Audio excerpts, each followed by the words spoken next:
Hello दोस्तों, आपका बहुत-बहुत स्वागत है हमारे इस यूट्यूब चैनल पर। हम लोग एक नई सीरीज़ की शुरुआत करने वाले हैं और इस नई सीरीज़ की शुरुआत जो है वो हम प्रीलिम्स की जो परीक्षा आने वाली है, उसको देखते हुए कर रहे हैं। इनसाइट आईएएस ने एक मैगज़ीन निकाली है जो कि इंस्टा पीटी एक्सक्लूसिव के नाम से है, जो कि आर्ट एंड कल्चर को कवर करती है। और ये पीरियड कब से कब तक को कवर करती है? जून 2022 से लेके फरवरी 2023 तक, यानी पिछले महीने जो परीक्षा हुई थी मई में, तो उसके बाद अगले महीने से जून 2022 से लेके फरवरी 2023 तक जो भी इम्पोर्टेंट जो करंट अफेयर्स में जो घटनाएँ हुई हैं, उसको इसमें कवर किया गया है। तो हम लोग इसको डिस्कस करेंगे ताकि हमारी जो पीटी की परीक्षा है, वो बिल्कुल आसानी से ज़्यादा से ज़्यादा आप बोल सकते हैं कि इसमें मार्क्स जो हैं वो हम लोग ला सकें और कोई भी इसमें कमी ना रह पाए, क्योंकि अगर सिर्फ हम लोग बुक्स के ऊपर निर्भर रहे तो हमारी जो तैयारी है वो उतनी संपूर्ण तरीके से नहीं हो पाएगी। और चूँकि ये एक्सक्लूसिव मैगज़ीन है जिसमें आर्ट एंड कल्चर कवर किया गया है, तो हम लोग इसको ज़रूर डिस्कस करेंगे। तो चलिए देरी ना करते हुए हम लोग इस वीडियो की शुरुआत करते हैं। तो आपसे एक रिक्वेस्ट है कि आप इस वीडियो को देखें नहीं, अगर आपके पास एक्स्ट्रा टाइम है तो आप देख भी सकते हैं, लेकिन मैं आपको सजेस्ट करूंगा कि इस वीडियो लेक्चर को आप सुन कर इसको पूरा कर लें। और सुने भी कब? जब आप खाना बना रहे हो, चाहे आप कोई और काम कर रहे हो, घूमने गए हो, आराम से ईयरफोन लगाइए और चुपचाप इस वीडियो लेक्चर को इस तरीके से पूरा कर लीजिए। और जो आपका खाली समय मिलता है जो सिर्फ पढ़ने के लिए है, उसमें आप अपने हैंड रिटेन नोट्स बनाए हैं उस पर आप फोकस कीजिए, या फिर कोई किताब पढ़ लीजिए जो कि आपके प्रीलिम्स में या फिर मेंस में सहायक होगी। ठीक है, तो ज़्यादा देर न करते हुए हम इस वीडियो की शुरुआत करते हैं। सबसे पहला जो आर्टिकल है वो चोल अम्पायर से रिलेटेड है। ठीक है, तो चोल अम्पायर का शासन कब से कब तक हुआ, आपको याद है इस बारे में? 850 से लेके 1279 तक का जो काल है उसको चोल शासक ने उस समय में शासन किया। ठीक है, अगर एरिया की बात करें तो एरिया आपको मैप में यहाँ पर दिख रहा होगा। एरिया है सदर्न इंडिया का जो मेन जो आप पार्ट देख सकते हैं, जिसमें आज का आपको तमिलनाडु आप उसमें है, उसमें केरला भी है, उसमें तेलंगाना है और कुछ पार्ट उसमें आंध्र प्रदेश का भी है। ठीक है, ये जो एरिया है वहाँ पर चोल शासकों ने शासन किया। कब से कब तक किया? 850 से लेकर 1079 तक का जो काल है, सॉरी 1279 तक का जो काल है, उसमें चोल शासकों ने शासन किया। यानी कि 429 सालों तक चोल शासकों ने शासन किया। इसके संस्थापक की बात करें तो वो है विजयालय आदित्य वन, और सबसे लास्ट शासक की बात करें तो वो है राजेंद्र थ्री। ठीक है, जो फैक्ट मैं आपको बता रहा हूँ उसको बस आप सुन के ही याद कर सकते हैं। इस वीडियो लेक्चर को 2-3 बार सुन लीजिए, आपके लिए काफ़ी होगा। 2-3 बार सुनना ज़रूरी है, क्योंकि रिवीजन रिवीजन से ही हमें जो फैक्ट्स हम लोग याद करते हैं वो हमें याद रह पाते हैं। वरना एक बार में आपको लगेगा कि हाँ समझ में आ गया या फिर याद हो गया, तो वैसा होता नहीं है। वैसे भी आपको बताने की ज़रूरत नहीं है, आप तैयारी कर रहे हैं तो आपको इस चीज़ का भली-भाँति पता है। अब देखिए, लिटरेरी सोर्सेज की बात यहाँ पर हो रही है चोल एम्पायर के दौरान। तो यहाँ पर ये बोला गया है कि जो तमिल लिटरेचर है इस काल में बहुत ज़्यादा फ्लरिश हुआ। यानी कि तमिल जो साहित्य है, तमिल साहित्य यानी कि साउथ का साहित्य है, बिल्कुल साउथ का साहित्य, जो कोस्ट लाइन से एरिया, जिसमें आपको स्टेट कवर कौन कौन से होते हैं? केरला होता है, कर्नाटक होता है, फिर आपको तमिलनाडु होता है, तेलंगाना होता है, आंध्र प्रदेश होता है। तेलंगाना तो खैर लैंडलॉक्ड स्टेट है, लेकिन आंध्र प्रदेश आप बोल सकते हैं। लेकिन तेलंगाना चूँकि आंध्र प्रदेश से ही कट के बना है, तो वहाँ भी आपको साउथ का कल्चर वहाँ पर देखने को मिलता है। ठीक है, तो उस पीरियड में जो है वो तमिल कल्चर बहुत ही ज़्यादा फ्लरिश हुआ। और तमिल कल्चर की एक्सक्लूसिवली अगर बात करें तो ये आपको जो एरिया है वो तमिलनाडु का एरिया आता है। तो वहीं पर जो है चोल एम्पायर का जो मेन शासन था वो मेनली जो उनका सेंटर था वो तमिलनाडु में ही था। और उसी समय ये जो तमिल लिटरेचर है वो बहुत ही ज़्यादा इसके कारण फ्लरिश हुआ। चूँकि 429 सालों का काल है और उस समय अगर इतना पावरफुल कोई किंगडम शासन करेगा, तो जो लिटरेचर है या फिर आर्ट एंड कल्चर है उसमें बहुत ही ज़्यादा आपको ग्रोथ देखने को मिलती है, या फिर आप बोल सकते हैं डेवलपमेंट देखने को मिलती है। वही चीज़ यहाँ भी देखने को आपको मिल रही है। ठीक है, फिर है मुवारुला। मुवारुला और कंबा रामायणम, ये दो आपको यहाँ पर ग्रेट इपिक हैं। मुवारुला और कंबा रामायणम, ये जो दोनों इपिक है वो इसी पीरियड में लिखे गए थे और इसी पीरियड में इनका ग्रोथ है वो देखने को मिला। उसके बाद एक और चीज़ है उत्तर मेरुरु इंस्क्रिप्शन। आपने लूसेंट वगैरह की अगर किताब पढ़ी हो, एसएससी की तैयारी करते होंगे पहले, तो आपको उत्तर मेरुरु इंस्क्रिप्शन आपको जरूर उसमें देखने को मिला होगा। और इसमें भी एनसीईआरटी वगैरह में भी जो उत्तर मेरुरु इंस्क्रिप्शन है उसमें भी आपने इस चीज़ को देखा होगा। तो इस इंस्क्रिप्शन को है किसने इशू किया था या फिर किसने बनवाया था, वो था प्रथंक चोल। प्रथंक चोल जो है वो चोल शासक के एक शासक थे। उन्होंने उत्तर मेरूरू इंस्क्रिप्शन को लिखवाया था और उसमें क्या लिखा हुआ है, जो चोल डायनेस्टी जिसके चलते फेमस है, सबसे ज़्यादा फेमस किस चीज़ के लिए है चोल शासन, स्थानीय प्रशासन के लिए, ठीक। तो उसके बारे में इस उत्तर मेरूरू इंस्क्रिप्शन में है वो लिखा गया था और ये किसने लिखवाया था, प्रथंक चोल। नेक्स्ट चलते हैं, इसके फेमस रूलर्स की बात करें, कौन कौन से जो रूलर्स हैं वो चोल शासक में सबसे ज़्यादा फेमस है। तो सबसे ज़्यादा फेमस रूलर का नाम है राजराज वन। आपने कुछ नाम सुने होंगे जैसे राजराज वन, विजयालय, उसके बाद राजेंद्र वन चोल, राजेंद्र चोल, ये सब नाम आपने सुने होंगे, आपने किताब पढ़ा होगा तो राजराज वन जो थे इन सब में सबसे ज़्यादा इन्फ्लुएंशियल शासक रहे हैं। अब ये क्यों प्रसिद्ध हुए, सबसे पहले कि इन्होंने बहुत सारी नेवल एक्सपीडिशंस की, यानी कि बहुत ही दूर दूर तक इनकी नेवी जो है उन्होंने काम किया, बहुत सारी लड़ाइयाँ लड़ी। और सिर्फ इंडिया में ही नहीं बल्कि आप साउथ ईस्ट एशिया का भी जब देश देखेंगे तो वहाँ भी इन्होंने अपने नेवल एक्सपीडिशंस किए राजराज वन ने। यहाँ पर आपको जो ब्लू वाला एरिया दिख रहा है उसमें वहाँ पर का एरिया डिनोट किया जा रहा है जहाँ पर चोल टेरिटरी थी, यानी चोलों ने डायरेक्ट शासन जिन पे किया उसको ब्लू रंग से यहाँ पर दिखाया गया है। उसके बाद पिंक का जो एरिया है वहाँ पर उस एरिया को दिखाया जा रहा है जहाँ पर चोल शासकों का प्रभाव था। यहाँ पर आप देख सकते हैं उड़ीसा का एरिया है, उसके बाद थोड़ा सा एरिया आपको आंध्र प्रदेश का देखने को मिल रहा है, फिर आपको देखिए श्रीलंका का भी एरिया है, उसमें नॉर्दर्न वाला एरिया पर तो इनका शासन ही था, जबकि जो सदर्न वाला श्रीलंका का एरिया है वहाँ पर चोल शासकों का प्रभाव था। फिर पूरा पूरा साउथ ईस्ट आप देख रहे हैं इस तरफ से, जिसमें आपको इंडोनेशिया का एरिया है, उसके बाद जो आज का थाईलैंड है उसका एरिया देखने को मिल रहा है, तो उस एरिया में भी चोल शासकों का प्रभाव था। तो ये सब किसकी वजह से मुमकिन हुआ, राजराज वन ने जो नेवल एक्सपीडिशंस की थी उसके चलते ये मुमकिन हुआ।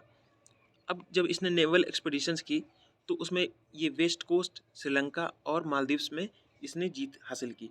तो सबसे पहले वेस्ट कोस्ट में बात करें तो आज का केरला कोस्ट है या फिर कर्नाटक का कुछ हिस्सा है, वहाँ पर आप बात कर सकते हैं कि चोलों ने वहाँ पर, चोलों में खासकर राजराज वन ने वहाँ पर जीत हासिल की। फिर इन्होंने श्रीलंका पे भी आपने देखा था मैप में कि ब्लू वाला जो एरिया है ऊपर में जो नदर्न एरिया है श्रीलंका का, उस पर चोलों का डायरेक्ट शासन था, जबकि जो साउथ वाला एरिया है वहाँ पर चोलों का प्रभाव था। तो राजराज वन ने वेस्ट कोस्ट पे जीत हासिल की, श्रीलंका में जीत हासिल की और साथ साथ मालदीव पर भी जीत हासिल की।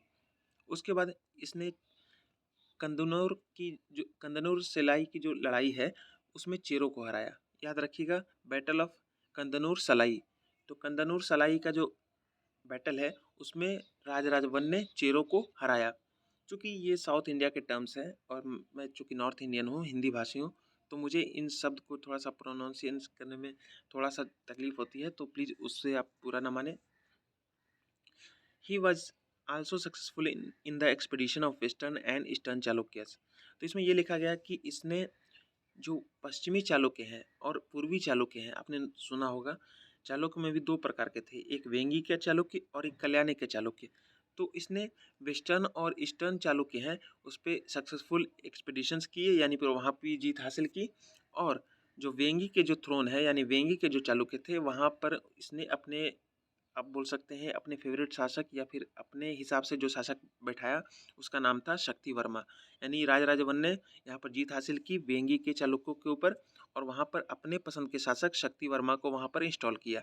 उसने खुद शासन नहीं किया, उसने खुद नहीं हड़पा, बल्कि वहीं के शासक को उसने बैठा दिया। ही constructed A dam across the Kaveri river. तो राजराज वन ने डैम भी बनाए हैं, कावेरी रिवर के ऊपर से एक डैम बनाया है।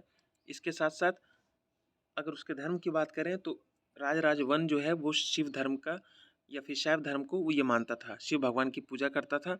और इसके लिए उसका प्रमाण कहाँ से मिलता है कि उसने राजराजेश्वर टेम्पल या फिर बृहदेश्वर टेम्पल को तंजौर में इसने बनवाया। कब बनवाया, 1010 एडी में। बहुत ही ज़्यादा इंपॉर्टेंट क्वेश्चन बन जाते हैं, मैच द फॉलोइंग बन जाता है, जिसमें एक तरफ मंदिर दिए रहते हैं, एक तरफ डायनेस्टी दिए रहते हैं, या फिर एक तरफ मंदिर दिए रहते हैं, एक तरफ उसने किसने बनवाया उसके नाम दिए रहते हैं और मैच ऑफ द फॉलोइंग ऐसा कुछ आ जाता है।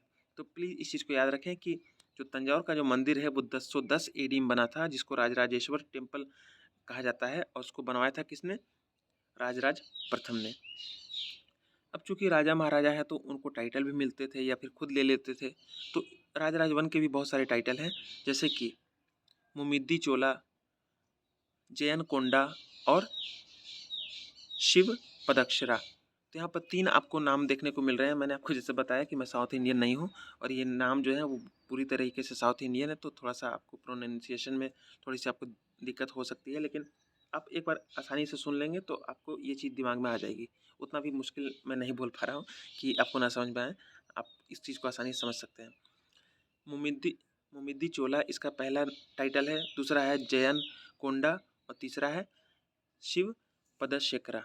ठीक। He abdicated his throne for his son Rajendra Chola one. अब चूंकि ये बूढ़ा हो गया था तो इसके चलते इसने जो अपना शासन है वो अपने बेटे को नाम कर दिया और फिर इसने अपने शासन से इस्तीफा ले लिया, यानी अपने बेटे को बिठाकर ये शासन को छोड़ दिया इसने। तो इसका जो बेटा है उसका नाम है राजेंद्र चोल वन। इसका भी नाम आपने सुना होगा, ये भी बहुत अच्छा शासक रहा है। राजेंद्र चोल के अगर पीरियड की बात करें तो इसने 1012 से लेकर 1044 एडी तक शासन किया, यानी कि लगभग 32 सालों तक इसका शासन रहा राजेंद्र प्रथम का। अब इसके जो कंट्रीब्यूशन है वो क्या क्या है, इसने गंगाई कोंडचोलपुरम, आपने नाम सुना होगा, आपने एनसीईआरटी में पढ़ा होगा इसको। गंगाई कोंडचोलपुरम का जो सिटी का जो स्थापना है वो इसी ने किया था। इसके बाद इसने पूरी तरीके से सिलोन को हड़प लिया। सिलोन कौन है? श्रीलंका। श्रीलंका को इसने पूरी तरीके से हड़प लिया। इसके बाद इसने पंडित चोल की उपाधि धारण की और इसने राजेश्वरम टेम्पल को बनाया। एक ही लाइन में इसने कई सारे फैक्ट्स जो है वो इसने बता दिए हैं। राजेंद्र वन की बात हो रही है, मैं फिर से दोहरा दे रहा हूँ। राजेंद्र वन की बात हो रही है जो कि राजे राजेश्वर का बेटा है, राजेंद्र चोल भी जिसका नाम है। ठीक है, कि इसने 1012 से लेकर 1044 ईडी तक यानी 32 सालों तक शासन किया। इसने कौन सी शहर की स्थापना की? गंगाई कोंडचोलपुरम। बहुत सारे कन्फ्यूजन होता है कि अभी तो आपको पता चल रहा है कि हाँ राजेंद्र चोल जो कि राज राजेश्वर का बेटा है या राज प्रथम है उसका बेटा है, तो उसने ये काम किया। लेकिन बाद में आपको कन्फ्यूजन हो जाएगा कि राज वन ने इसको बनवाया था या फिर राजेंद्र चोल प्रथम ने बनवाया था या फिर तृतीय ने बनवाया था। तो इस चीज़ को आप ध्यान में रखिएगा। तो इसने गंगाई कोंडचोलपुरम की स्थापना की। उसके बाद इसने पूरे श्रीलंका को हड़प लिया। राजराज राजराज प्रथम जो था, जो इसका पिताजी है या फिर बाप है, उसने तो वहाँ पर जाके जीत हासिल की थी, लेकिन इसने क्या किया, बेटे ने उससे भी आगे कदम बढ़ा के उसको हड़प लिया। तीसरा है, इसने भी एक टाइटल यहाँ पर आपको देखने को मिल रहा है कि इसने भी एक टाइटल की अपनाया, जैसे कि आपको स्क्रीन पे दिख रहा होगा, पंडित चोल। पंडित चोल की उपाधि इसने धारण की और इसने जो फेमस राजेश्वरम टेम्पल है उसको बनवाया। इसके पिताजी ने क्या बनवाया था? बृहदेश्वर टेम्पल या फिर राजराजेश्वर टेम्पल, जबकि बेटे ने क्या बनवाया? राजेश्वरम टेम्पल। ठीक है।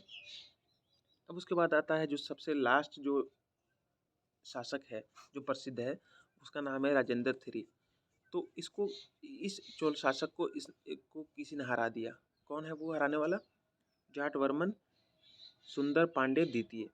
तो जाटवर्मन सुंदर पांड्य द्वितीय है, उसने राजेंद्र थ्री को हरा दिया और उसके बाद चोल डायनेस्टी का अंत हो गया। उसके बाद जो चोल डायनेस्टी के अवशेष बचे, यानी कि चोल डायनेस्टी को हराने के बाद वहाँ पर किसी न किसी का तो शासन आएगा, तो पांड्य और होयसल किंगडम वहाँ पे आ गए। यानी पहले चोल आया, उसके बाद पांड्य और होयसल किंगडम वहाँ पर शासन करने लगे राजेंद्र थ्री के हारने के बाद। तो 3 शासकों का नाम आपने सुना है यहाँ पर, और इसमें पहला शासक कौन है? राजराज प्रथम, जो कि सबसे ज़्यादा फेमस हुआ। उसके बाद उसका बेटा है राजेंद्र चोल या राजेंद्र प्रथम, जिसने गंगाई कोंडचोलपुरम की उपाधि धारण की थी, जिसने राजेश्वरम टेम्पल बनवाया था, जिसने पंडित चोल की उपाधि धारण की और जिसने श्रीलंका को पूरी तरीके से हड़प लिया था। उसके बाद जो सबसे लास्ट शासक है वो है राजेंद्र थ्री, जिसको जाटवर्मन सुंदर पांड्य द्वितीय ने हरा दिया था। और उसके बाद चोल शासन का पतन हो गया और वहाँ पर पांड्य और होयसल का शासन का शुरुआत हुआ। ठीक। यहाँ पर एक फैक्ट दिया गया है, पोनियन सेल्वन। तो पोनियन सेल्वम एक टर्म है, उसका क्या मतलब होता है कि सन ऑफ पोनी, यानी कि जो कि कावेरी रिवर, पोनी को कावेरी रिवर भी बोला जाता है। तो पोनियन सेल्वन का मतलब होता है कि जो कि कावेरी रिवर का बेटा है, यानी कावेरी नदी का बेटा है। जैसे आपने महाभारत सीरियल में देखा होगा कि जो भीष्म है, जो गंगा पुत्र भीष्म का आपने सुना होगा, तो गंगा पुत्र भीष्म, उसी तरीके से यहाँ पर पोनियन सेल्वन का मतलब होता है कि कावेरी पुत्र उसका नाम हुआ, ठीक है। तो ये एक नॉवेल है। तो ये जो नॉवेल है उसको किसने लिखा था? कल्कि कृष्णमूर्ति ने। कल्कि कृष्णमूर्ति ने कावेरी सन या फिर द सन ऑफ पोनी या पोनियन सेल्वन नाम से एक जो किताब है या नॉवेल है वो लिखा था, जिसको तमिल मैगजीन कल्कि में चलाया गया था वीकली बेसिस पे 1950 से लेकर 1954 में। और इसमें क्या लिखा हुआ है, जो कल्कि कृष्णमूर्ति ने जो किताब लिखी पोनियन सेल्वम या फिर सन ऑफ पोनी, उसमें किसका स्टोरी दिखाया गया है? उसमें राजराज प्रथम का स्टोरी दिखाया गया है, ठीक है। तो ये एक एक्स्ट्रा फैक्ट यहाँ पे दिया हुआ है, तो मैंने आपको से ये डिस्कस कर लिया। अब एडमिनिस्ट्रेशन की बात करें, यानी चोल शासकों के अंतर्गत प्रशासन कैसा था।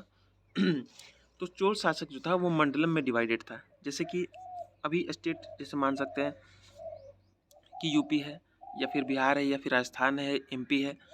तो उसमें सबसे पहले ये स्टेट है, उसमें फिर जिले आते हैं। तो उसी तरीके से जो चोल शासन था उसके अंदर वो भी बटे हुए थे। तो सबसे पहले वो मंडलम में बटे हुए थे, तो मंडलम को आप जिला मान सकते हैं। उसके बाद मंडलम के बाद क्या आता है? वलनाडु, और उसके बाद नाडु। तो पहले आपको आ गया चोल शासन पूरा का पूरा, उसके अंदर आ गए मंडल, मंडल के अंतर्गत आ गए वलनाडु, और वलनाडु के बीच से भी छोटे सबसे जो यूनिट है वो है नाडु। अब नाडु के अंतर्गत क्या थे कि बहुत सारे ऑटोनोमस विलेजेस थे। जैसे कि आज आप मान सकते हैं, आज का पंचायत मान सकते हैं, जिसमें कई सारे गांव होते हैं एक साथ। तो नाडु का मतलब आप पंचायत से उसको सिमिलर मान सकते हैं।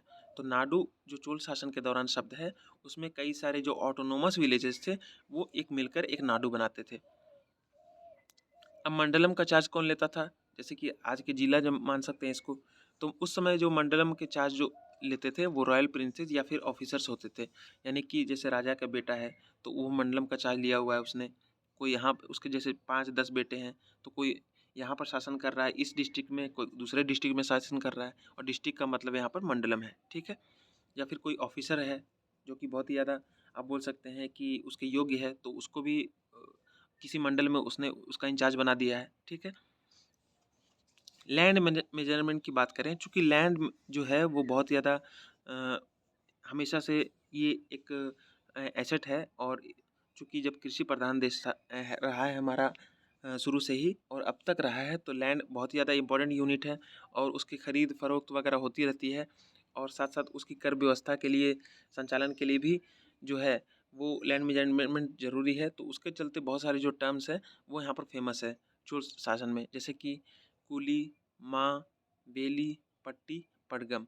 ये सारे जो टर्म्स है, आपको हो सकता है कि प्रीलिम्स में पूछ लिया जाए कि ये जो सारे टर्म्स है वो किस चीज़ को डिनोट करते हैं। तो आपको पता होना चाहिए कि जो कुली, माँ, बेली, पट्टी और पड़गम, 5 यहाँ पर आपको टर्म देखने को मिल रहे हैं, वो लैंड मेजरमेंट का यूनिट है। और ये किसके अंतर्गत है? वो चोल शासन के अंतर्गत है। जैसे कि आपने पट्टा का नाम सुना होगा, कट्ठा का नाम सुना होगा, डिसमिल का नाम सुना होगा आजकल के, उसी से इसको आप जोड़ सकते हैं। और अब चूँकि लैंड मेजरमेंट की बात हो गई, तो टैक्स रेट कैसे डिसाइड किए जाते थे? तो चोल शासन के अंतर्गत जो टैक्स रेट थे वो फर्टिलिटी ऑफ द सॉइल के ऊपर डिपेंड करता था। यानी कि जितना आपका जो ज़मीन है उपजाऊ होगा, उतना ही आपको टैक्स देना होगा। नेक्स्ट यहाँ पे बोला जा रहा है आर्किटेक्चर के बारे में। अभी तक हमने किस किस चीज़ को डिस्कस किया? सबसे पहले हम लोगों ने डिस्कस किया साहित्य के बारे में, कि इस समय जो तमिल लिटरेचर है वो बहुत ज़्यादा फ्लरिश हुआ। उसके बाद यहाँ पर मौवरला और कंबा रामायणम है, वो इस पीरियड में लिखे गए। उसके बाद उत्तर मेरूर इंस्क्रिप्शन है जो कि प्रथम चोल ने लिखवाया था, वो भी इसी समय का बिलोंग करता है। उसके बाद राजा प्रथम के बारे में हमने डिस्कस किया, राजेंद्र प्रथम के बारे में डिस्कस किया, राजेंद्र थ्री के बारे में डिस्कस किया। उसके बाद हमने प्रशासन के बारे में डिस्कस किया। अब हम लोग आर्किटेक्चर के बारे में डिस्कस करके, तो सबसे पहले यहाँ पर जो द्रविड़ टेम्पल आर्ट है, अपने भारत में जो 3 तरीके से मंदिर बनाए जाते हैं 3 स्टाइल में, एक द्रविड़ है, एक वेसर है और एक नागर। 3 तरह के मंदिर बनाने की कलाएं हैं भारत में। तो जो द्रविड़ कल्चर है वो आपको साउथ इंडिया से बिलोंग करता है, जो नागर है वो आपको नॉर्थ इंडिया से बिलोंग करता है, और जो वेसर है वो दोनों का मिक्सचर है। तो द्रविड़ टेम्पल आर्ट का जो कल्मिनेशन हुआ, यानी कि द्रविड़ टेम्पल बनाने की जो कला है वो सबसे ज़्यादा ऊंचाई पे कब पहुंची, या फिर आप बोल सकते हैं पीक पे कब पहुंची, तो वो है चोल डायनेस्टी। यानी कि अगर द्रविड़ टेम्पल आर्ट है तो उस सबसे ज़्यादा ऊंचाई उसकी कब हासिल हुई या फिर सबसे ज़्यादा आप बोल सकते हैं पीक कब पहुंचा, तो वो चोल शासन के अंतर्गत पहुंचा। उसके बाद उसने कोई उन्नति नहीं हुई बल्कि उसी के ऊपर आज तक वो चलता आ रहा है। ठीक है। They followed the architectural style of the Pallavas. तो द्रविड़ टेम्पल आर्ट में चूंकि चोलों का बहुत बड़ा योगदान है, लेकिन उन्होंने भी कॉपी किया था। तो किससे कॉपी किया था? पल्लवों को कॉपी किया था चोलों ने। चोलों ने जो द्रविड़ टेम्पल आर्ट बनवाया तो उसमें उन्होंने पल्लवों को कॉपी किया। उसके बाद उसमें किस चीज़ का उपयोग किया मंदिरों को बनवाने में? स्टोन का उपयोग किया। स्टोन का उपयोग क्यों किया? क्योंकि ईंटें बनाने की कला भी उस समय मौजूद थी। ईंटें बनाने की कला तो हमारे पास हड़प्पा सभ्यता से मौजूद है, लेकिन उसमें मंदिरों को में इन्होंने पत्थरों को लगवाया। तो चूंकि पत्थर हुए हैं वो बहुत ही ज़्यादा मजबूत होते हैं, तो इसके चलते इन्होंने पत्थरों को लगवाया बजाय कि ईंटों को लगवाते। अब देखिए टेम्पल में इनकी क्या क्या होता था। सबसे पहले गर्भगृह होता था। गर्भगृह का मतलब क्या होता है?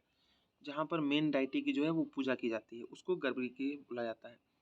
उसके बाद विमान होता है। विमान का मतलब हो गया जो गर्भगृह हो गया, जहाँ पर डाइटी रखे जाते हैं। उस रूम के ऊपर जो स्ट्रक्चर बना रहता है, एक तरीके से आप टावर के जैसा स्ट्रक्चर देखते हैं, उसको विमान बोला जाता है। और सबसे ऊपर शिखर, शिखर उसको बोला जाता है जो विमान के ऊपर जो पत्थर रखा जाता है उसको शिखर बोला जाता है। तो इस तरह के स्टाइल को जो है वो चोलों ने फैलाया या फिर फ्लरिश किया। उसके बाद एक मंडप भी होता है। मंडप मंडप बोल सकते हैं जो बाहर का एरिया होता है, गर्भगृह के बाहर का एरिया, उसको मंडप बोलते हैं। उसके बाद मेटल आर्ट यहाँ पर बहुत ही ज़्यादा फेमस हुआ है चोल डायनेस्टी के अंतर्गत, जिसमें जो चिदम्बरम टेम्पल में जो नटराज की मूर्ति है उसको आप मान सकते हैं मेटल आर्ट में। उसके बाद बहुत ऊंचे ऊंचे गेट बनवाए गए इस पीरियड में। उसके बाद जो वाटर टैंक की जो प्रेजेंस है वो एक यूनिक फीचर है चोल आर्किटेक्चर का।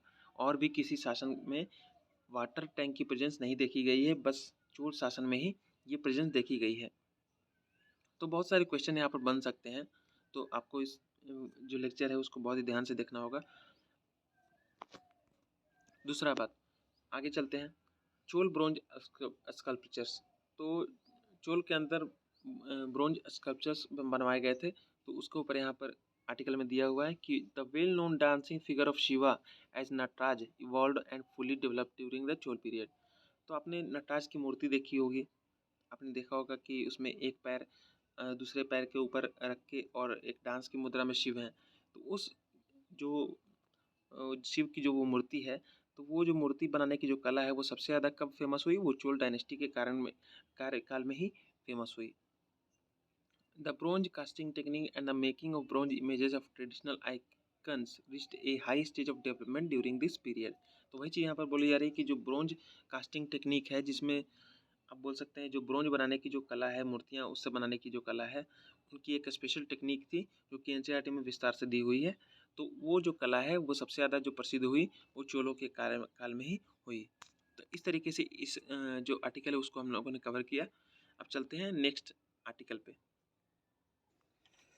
नेक्स्ट आर्टिकल है विजयनगर किंगडम के ऊपर। तो विजयनगर किंगडम का आर्टिकल क्यों कवर किया गया है? क्योंकि आपने एक लेखक का नाम सुना होगा, सलमान रुश्दी। तो उन्होंने एक नई नॉवेल लिखी है विक्ट्री सिटी के नाम से। तो आप अगर ध्यान देंगे तो विक्ट्री सिटी का मतलब अगर हिंदी करेंगे तो उसमें नगर होता मतलब होता है विजयनगर।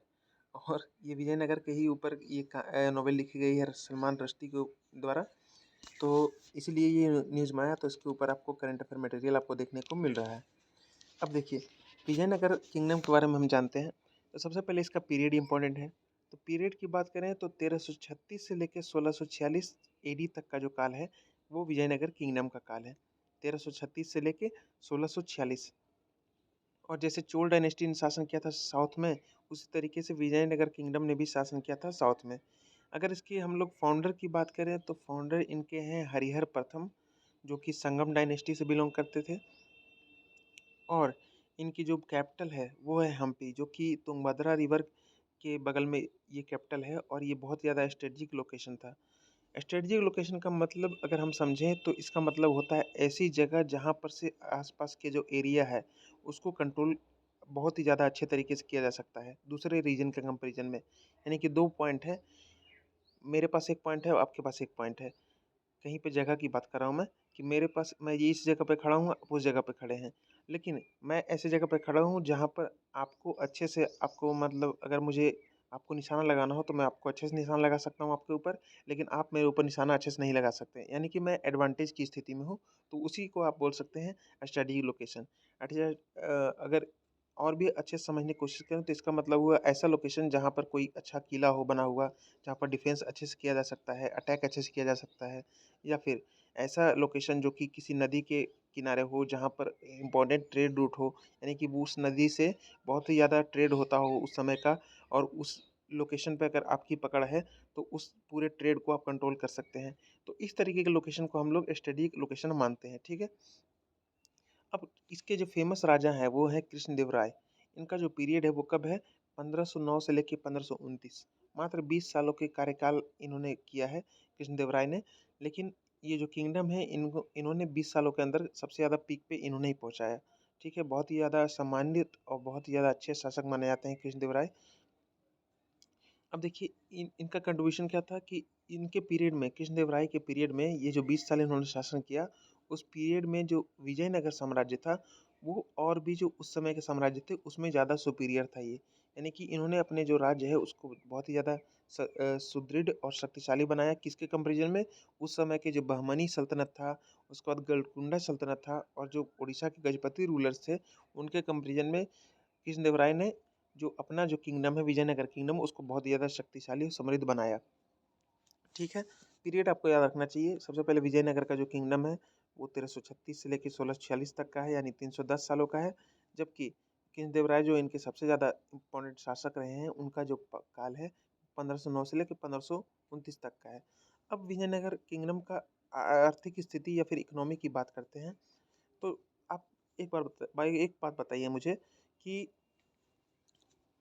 आज से 600 साल पहले या 700 साल पहले हमारी जो अर्थव्यवस्था थी वो किस पर निर्भर होती थी, बताइए।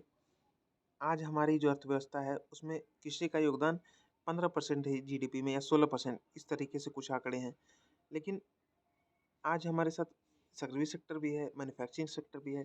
तो उस समय भी तीनों सेक्टर थे, लेकिन चूंकि कृषि जो थी उस समय इतनी टेक्नोलॉजी विकसित नहीं हुई थी कि सर्विस सेक्टर उतना योगदान दे, और मैन्युफैक्चरिंग भी होती थी लेकिन लिमिटेड स्केल पे होती थी। लेकिन जो चूंकि भारत कृषि प्रधान देश आज तक रहा है, तो आप अंदाज़ा लगा सकते हैं कि आज से 600 साल पहले या 400 साल पहले जो भारत होगा वो किस चीज़ के ऊपर उसकी अर्थव्यवस्था निर्भर रही होगी। तो सीधी सी बात है कि उस समय भी जो अर्थव्यवस्था थी वो औरों के तरह, और काल के जो तरह है उसके तरह ही एग्रीकल्चर के ऊपर व्यवस्थित थी। तो जो एग्रीकल्चर के ऊपर ये व्यवस्था है तो उसके चलते टैक्सेशन सिस्टम बढ़िया होना चाहिए। तो जो कृष्णदेव राय हैं उन्होंने बहुत ही अच्छा टैक्सेशन सिस्टम लाया था उस समय। उसके बाद ट्रेड जो होता था वो बहुत ही ज़्यादा समृद्ध था इस समय से। जब जब कोई समृद्ध आप बोल सकते हैं कोई राज्य है, तो आप समझ सकते हैं कि समृद्ध कैसे हुआ होगा। वो बहुत ही ज़्यादा उसमें टैक्सेशन की व्यवस्था अच्छी होगी, वहाँ पर कृषि की व्यवस्था अच्छी होगी, सिंचाई वगैरह की व्यवस्था होगी, वहाँ नगर समृद्ध होंगे, वहाँ पर ट्रेड बहुत अच्छा होगा। ये सारे कारण रहते हैं। तो वही बात विजयनगर किंगडम में हर बात ये नज़र आती है, ठीक है। अब एक ट्रैवलर हुए हैं अब्दुल रज़ाक समरकंदी। तो ये ट्रैवलर का नाम याद रखिएगा, क्वेश्चन पूछा जा सकता है ये किसके शासनकाल में आए। तो ये विजयनगर किंगडम के काल में आया था। तो ये बोला जा रहा है कि अब्दुल रज़ाक समरकंदी ने क्या लिखा अपने बुक में। उसने लिखा कि जो मंगलूर, होनावर, भटकल, बरकूर, कोचीन, कन्ननूर, मछलीपट्टनम और धर्मडम, ये जो नाम मैंने अभी अभी आपको दिए हैं ये पोर्ट्स के नाम है। यानी कि जहाँ पर आप बोल सकते हैं कि जैसे आज का बम्बई पोर्ट है, विशाखापट्टनम पोर्ट है, जहाँ पर जहाज़ें आके लगती हैं समुद्र में सिटी के किनारे, तो उसको पोर्ट बोला जाता है। तो जैसे मैं आपको फिर से ये नाम दोहरा दे रहा हूँ, मंगलूर का पोर्ट है, होनावर का पोर्ट है, भटकल का पोर्ट है, बरकूर का पोर्ट है, कोचीन है, कन्ननूर है, मछलीपट्टनम है और धर्मदम है। ये सारे पोर्ट्स के नाम हैं। तो यहाँ पर जो पोर्ट्स हैं ये विजयनगर किंगडम से संबंधित थे और यहाँ पर बहुत ज़्यादा व्यापार होता था। तो अब्दुल रज़ाक समरकंदी ने ये लिखा है कि इन पोर्ट्स पर अफ्रीका, अरबिया, अदन और रेड सी, चाइना, बंगाल, इन सब से इनका ट्रेड होता था। और इनके साथ साथ जो सिर्फ ट्रेड ही नहीं होता था, यहाँ पर शिप बिल्डिंग सेंटर भी थे। यानी कि 2 चीज़ यहाँ पर हमें पता चल रही है। ये जो हमने 8-9 नाम जो पोर्ट्स के हमने लिए हैं, वहाँ पर कहाँ-कहाँ शासन आते थे, सॉरी कहाँ-कहाँ से व्यापारी आते थे? अफ्रीका से, अरबिया से, अदन की खाड़ी से, लाल सागर से, चाइना से, बंगाल से, यहाँ से इतने दूर-दूर से लोग यहाँ पर व्यापार करने आते थे। अब चूँकि वहाँ पर व्यापार चूँकि इतने दूर-दूर से लोग आ रहे हैं, तो लैंड रूट से तो आते नहीं थे, आते थे समुद्र के रास्ते। समुद्र के रास्ते से आते थे तो उनको जहाज़ों की ज़रूरत थी। तो इन पोर्ट्स पे सिर्फ़ व्यापार ही नहीं होता था, बल्कि यहाँ पर जहाज़ भी बहुत अच्छे-अच्छे बनाए जाते थे, जिसके चलते यहाँ पर शिप बिल्डिंग सेंटर्स हैं, ये डेवलप हो गए थे। अब देखिए एक्सपोर्ट्स की बात करें, चूँकि हम जानते हैं हमारी जो भारत है, वो सोने की चिड़िया रहा है। सोने की चिड़िया क्यों बोला जाता था? क्योंकि बहुत ही ज़्यादा सोना यहाँ आता था बाहर से। बाहर से सोना क्यों आता था? क्योंकि हम लोग बहुत ही ज़्यादा व्यापार करते थे। तो बहुत ही ज़्यादा व्यापार करने से क्या हो गया? बहुत ही ज़्यादा व्यापार ही नहीं करते थे, व्यापार एक तरफ़ा था हमारा। यानी कि अगर ₹100 की चीज़ भेजी तो उधर से ₹10 का चीज़ ही हमारे देश में आया। यानी कि हम एक्सपोर्ट इतना ज़्यादा करते थे कि सोना ही सोना हमारे देश में आने लगा था, जिसके चलते इतने सारे लुटेरे और इतने सारे जो ब्रिटिशर्स और दिल्ली सल्तनत और मुगल ये सब दौड़े भागे आए हैं यहाँ पर, ठीक है? तो वहाँ पर जो उस समय विजयनगर किंगडम है, वहाँ पर सबसे ज़्यादा एक्सपोर्ट किस चीज़ का होता था? तो यहाँ पर चूँकि बहुत सारे इंग्लिश टर्म्स हैं और सबका हिंदी मुझे मतलब खुद नहीं पता है, तो अगर आप चाहें तो इसको अगर आपको पता है तो समझ लें या फिर आप अपनी सहूलियत के हिसाब से अगर इसको डिक्शनरी में सर्च करना चाहें तो कर लीजिएगा। तो मैं एक्सपोर्ट्स होने वाले जो मेन आइटम्स हैं उसके नाम ले रहा हूँ। पहला है पीपर, फिर ginger, cinnamon, cardamom, myrobalan, tamarind, timber, anafistula, उसके बाद प्रीसियस और semi precious stones, pearls, musk, ambergris, rhubarb, aloe, cotton cloth और पोर्सिलेन। ये जो सारे जो टर्म्स मैंने अभी आपको लिए हैं, जो सामानों का नाम है, ये सारे एक्सपोर्ट होते थे इंडिया से उस समय विजयनगर कार्यकाल के अंतर्गत। उसके बाद देखिए सिक्कों की बात करें तो सिक्कों को किसके द्वारा इशू किया जाता था? आज हम अगर सिक्कों को देखते हैं तो आरबीआई इशू करता है। तो उस समय जो सिक्के थे वो भी वहाँ के जो शासक थे उस समय विजयनगर किंगडम के अंतर्गत वो इशू करते थे। लेकिन साथ-साथ मर्चेंट गिल्ड्स जो थे, जो व्यापारी वर्गों की जो श्रेणी थी, यानी कि व्यापार लोग क्या करते थे? जैसे मैं पीपर का व्यापार करता हूँ, तो पीपर का व्यापार सिर्फ मैं ही नहीं करता हूँ, बहुत सारे ट्रेडर्स लोग भी करते थे। तो उनके साथ मिलके मैंने एक ग्रुप बना लिया। ठीक है कि भाई हम लोग सब लोग मिलके पीपर का एक्सपोर्ट करेंगे और वहाँ से पैसे कमाएंगे, ठीक है। तो इसके चलते हमारा एक गिल्ड बन गया, तो यही ग्रुपिंग जो है वो उसको गिल्ड बोलते हैं। तो मर्चेंट गिल्ड्स भी जो थे वो गोल्ड, सिल्वर, कॉपर, ब्रास और इस तरह की जो कॉइन है वो इशू करते थे। यानी दो लोग इशू करते थे, एक तो स्टेट इशू करता था और दूसरे गिल्ड्स को भी परमिशन थी कि आप भी अपने सिक्के चला सकते हैं। ये दोनों लोग सिक्के इशू करते थे और वो सिक्के थे वो सोने के सिक्के थे, चांदी के थे, तांबे के थे और पीतल के थे, ठीक है। और उसकी वैल्यू जो थी वो किसके ऊपर डिपेंड करेगी? अब चूँकि सोने के सिक्के हैं, चांदी के सिक्के हैं, तो इनका वैल्यू किस पे वो डिपेंड होता है? वज़न पे। तो जितना भारी सिक्का होगा उतना ज़्यादा उसका वैल्यू होगा, ठीक है। अब आर्किटेक्चर और लिटरेचर की बात करें। अब देखिए लिटरेचर की बात करें तो तमिल, तेलुगु, कन्नड़ और संस्कृत इन सब में नए-नए राइटिंग स्टाइल आए और इसके चलते ये जो तमिल, तेलुगु, कन्नड़ और संस्कृत का जो लिटरेचर है वो बहुत ही ज़्यादा समृद्ध हुआ। यानी कि सिर्फ तेलुगु में ही नहीं लिखा गया बल्कि तमिल में भी लिखा गया, कन्नड़ में भी लिखा गया और संस्कृत में भी लिखा गया इस पीरियड में विजय विजयनगर साम्राज्य के पीरियड में और वो भी नई-नई राइटिंग स्टाइल्स यहाँ पर डेवलप हुई।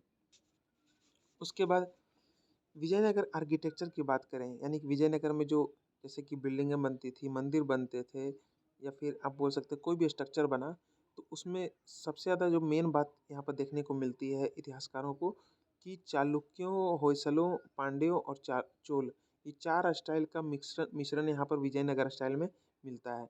विजयनगर आर्किटेक्चर के अंदर जितने भी मंदिर वगैरह बने या फिर कोई स्ट्रक्चर बना, कोई किला बना तो उसमें 4 तरीके के जो शासन पद्धतियाँ थी जिसमें आपको चालुक्य की शासन पद्धति है, होयसल की है, पांड्य की है और चोल की स्टाइल है, वो सब कॉम्बिनेशन आपको एक विजयनगर आर्किटेक्चर में उसको सबको अपनाया गया।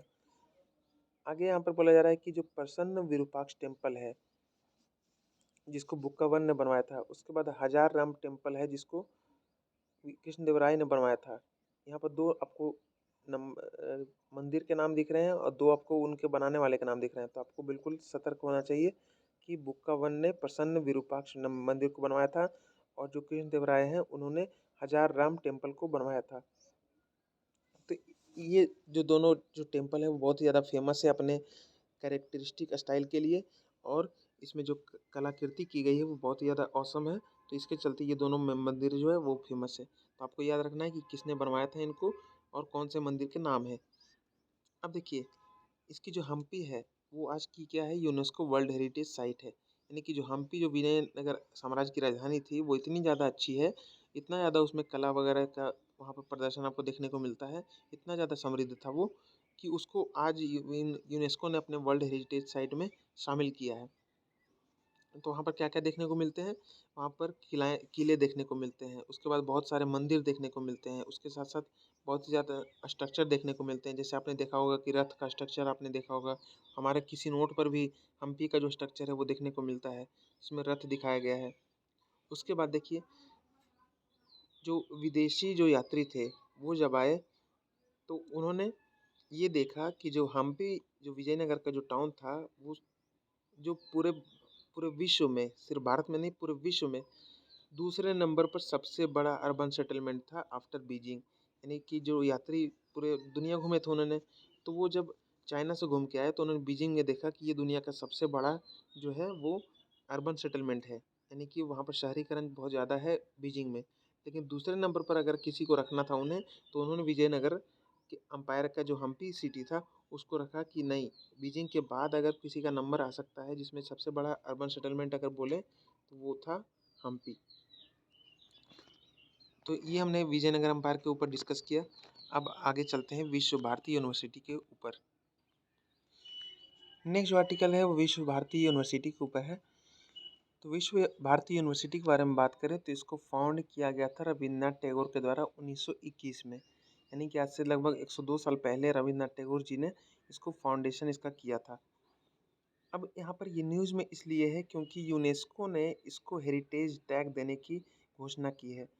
और अगर विश्व भारती यूनिवर्सिटी को नियर फ्यूचर में जब हेरिटेज टैग का दर्जा मिल जाएगा तो ये एक तरीके से बिल्कुल यूनिक हो जाएगा। किस मामले में कि इसके पास world first living heritage university का दर्जा इसके पास मिल जाएगा।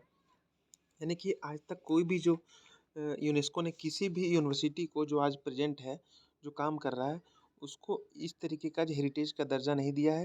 तो ये बहुत ही खुशी की बात है कि रविन्द्रनाथ टैगोर जी ने जो 1921 में विश्व भारती यूनिवर्सिटी बनाया था, जो आज भी काम कर रही है, तो उसको लिविंग हेरिटेज यूनिवर्सिटी का दर्जा दिया जाएगा, जो कि आज तक किसी को नहीं मिला है। अब देखिए यहाँ पर लिखा हुआ है कि normally heritage tag is given to a dead monument. यानी कि चूँकि भारती यूनिवर्सिटी जो है वो अभी भी काम कर रही है, तो इसके चलते ये बहुत यूनिक चीज़ है कि अब तक जो है वो डेड मोन्यूमेंट को दिया जा रहा था, लेकिन पहली बार है ये एक लिविंग एंटिटी को दिया जा रहा है। ठीक है।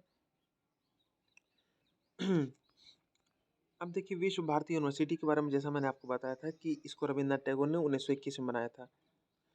तो इसको एक सोसाइटी के तौर पर रजिस्टर कब किया गया? 1922 में, मई 1922 में इसको एक सोसाइटी के तौर पर विश्व भारती सोसाइटी के तौर पे इसको रजिस्टर कर लिया गया। और शुरू में जो इसका नाम था वो जो रविन्द्रनाथ टैगोर है उनके ऊपर था, लेकिन बाद में नाम चेंज करके इसको विश्व भारती यूनिवर्सिटी के नाम से इसको नाम जाना जाने लगा। अब इसमें बहुत ही सारे आर्किटेक्चर आपको देखने को मिलते हैं इस यूनिवर्सिटी के अंतर्गत। जैसे कि आपको कालोबरी मिलता है, जो कि एक मड स्कल्पचर है with Coulter finish and sculpture panels. उसके बाद मास्टर मोसाई स्टूडियो है, नंदलाल बोस है। उसके बाद म्यूरल एंड पेंटिंग्स ऑन चीना एंड हिंदी भवन है। तो बहुत ही ज़्यादा इसमें आपको स्ट्रक्चर्स वगैरह देखने को मिलते हैं, जिसको बहुत ही अ, सारे आर्टिस्टों ने मिलकर बनाया। जैसे कि आप देख सकते हैं यहाँ पर नंदलाल बोस है, सुरेंद्र नाथ कर हैं, सोमनाथ होरे हैं। तो ये कोई बहुत ज़्यादा इंपॉर्टेंट फैक्ट नहीं है कि कौन कौन से इसमें पेंटर्स वगैरह थे। ये एक बहुत ही ज़्यादा मतलब जो चीज़ इम्पोर्टेंट नहीं है वो भी यहाँ पर इस मैगज़ीन में यहाँ पर दे देने की कोशिश की गई है। तो इसके ऊपर सवाल बनने के चांसेस बहुत कम है। लेकिन हाँ, ये चीज़ आपको ऊपर सवाल बन सकता है कि विश्व भारती जो सोसाइटी है या फिर यूनिवर्सिटी है उसको किसने बनाया था, कब बना था, और इसको अब यूनेस्को किस चीज़ का दर्जा देने वाली है, ये चीज़ आपको पूछा जा सकता है। नेक्स्ट जो यहाँ पर आर्टिकल है वो है Keeladi report and the Sangam age. तो यहाँ पर एक रिपोर्ट आई है जिसको किलादी रिपोर्ट बोला गया है और संगम एज के बारे में इसने कुछ बोला है इस रिपोर्ट में। तो इस रिपोर्ट में क्या बोला गया है? इसमें बोला गया है कि जो संगम एज जो हम लोग अब तक मानते थे, जो कि 300 बीसी से लेके 300 सी तक का मानते थे, यानी कि 600 सालों का काल हम लोग संगम एज के तौर पे मानते थे। लेकिन किलादी रिपोर्ट में ये बोला गया है कि नहीं, 300 बीसी से नहीं बल्कि 800 बीसी से लेके 300 सी तक अब काल माना जाएगा, क्योंकि नई जो आर्कियोलॉजिकल फाइंडिंग्स हुई हैं, आर्कियोलॉजिकल सर्वे ऑफ इंडिया ने अभी नई नई खुदाई की है कहीं पर, तो उससे संगम एज के बारे में ये पता चला है कि इसका जो काल है वो 300 बीसीई से लेके 300 सीई यानी कि 600 सालों तक का नहीं है, बल्कि 800 बीसीई से लेके 300 सीई तक का है। यानी कि जो बाद वाला पीरियड है 300 सी, वो तो वैसा ही है, लेकिन ये और पीछे चला गया है, यानी 500 साल और पीछे चला गया है। उस समय से संगम एज को अब माना जाएगा, क्योंकि आर्कियोलॉजिकल सर्वे ऑफ इंडिया ने ये खुदाई करवाई है और उसमें साक्ष्य जो मिले हैं वो इस चीज़ की ओर इशारा कर रहे हैं। ठीक है, अब देखिए संगम एज है उसको अब 3 पीरियड्स में उसको क्लासिफाई किया जाएगा। पहला जो क्लासिफिकेशन होगा वो होगा प्री अर्ली हिस्टोरिक पीरियड, जो 800 बीसी से लेके 500 बीसी यानी 300 सालों का होगा।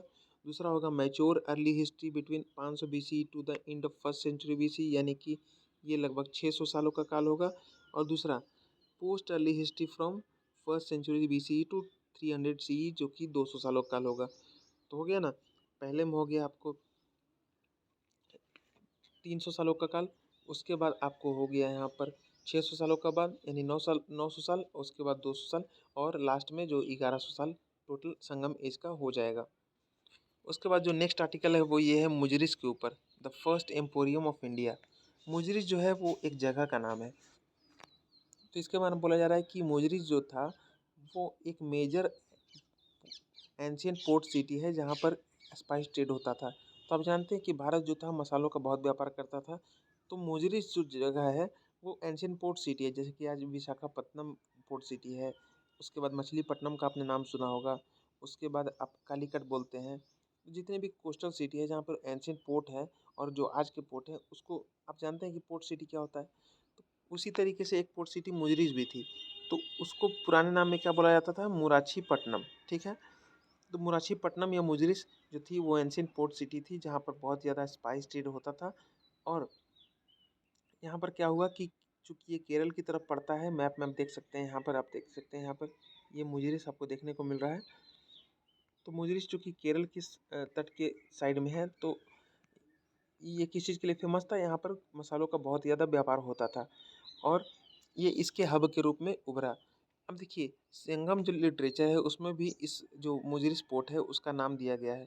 उसमें ये बोला गया है संगम लिटरेचर में, जिसका मैंने अभी अभी चर्चा किया कि जिसका काल पीछे कर दिया गया है, 500 साल और पीछे चला गया है, टोटल 1100 सालों का हो गया। तो उसमें ये लिखा गया है कि जो रोमन शिप्स जो थे वो मुजरिस आते थे, किस चीज़ को लेके? गोल्ड को लेके आते थे और उसके बदले में पीपर को लेके जाते थे। उसके बाद क्या लिखा गया है कि according to the first century annals of Pliny, तो प्लिनी लेखक का नाम आपने सुना होगा। उसके बाद एल्डर का नाम आपने सुना होगा। उसके बाद पेरिप्लस ऑफ द इरिथ्रियन सी, ये आपने एक बुक आपने इसका नाम सुना होगा जिसके ऑथर अभी तक पता नहीं चला है कौन है। तो 3 यहाँ पर आपको देखने को मिल रहे हैं, पहला है प्लिनी, दूसरा है एल्डर और तीसरा है पेरिप्लस ऑफ द इरिथ्रियन सी। तो इन इन तीनों में ये लिखा गया है कि मुजरिस जो है वो 14 दिन के अंतर्गत पहुँचा जा सकता था रेड सी पोर्ट से। लाल सागर का जो पोर्ट है वहाँ पर से अगर मुझे जाना हो तो 14 दिन में ये पहुँच सकते हैं, किसके ऊपर? मानसून विंड्स के सहारे। ठीक है, अब ये मुजरिस पोर्ट ख़त्म कैसे हुआ फिर? तो 1341 ईस्वी के लगभग में क्या हुआ कि जो पेरियार रिवर बेसिन है वहाँ पर बहुत ही ज़्यादा उस वाटर बॉडी में बहुत ज़्यादा ट्रांसफॉर्मेशन हुआ और वहाँ पर बहुत ज़्यादा फ्लड और अर्थक्वेकिंग की वजह से मुजरिस जो है वो एक तरीके से ख़त्म हो गया, या फिर आप बोल सकते हैं ख़त्म विनाश हो गया उसका और वो समुद्र में डूब गया। तो मुजरिस पोर्ट के ऊपर ये आपको ये जो आर्टिकल है वो देखने को मिलता है। तो इस वीडियो लेक्चर में हम लोग इतना ही कवर करेंगे। उसके बाद हम लोग अगले वीडियो लेक्चर में जो 50 एएसआई प्रोटेक्टेड मोनूमेंट्स डिसअपीयर हैं इसके आगे से हम लोग जो वीडियो लेक्चर है उसको कवर करेंगे। तो thank you for watching and फिर मिलते हैं हम लोग अगले वीडियो में। तब तक के लिए जय हिंद, जय भारत।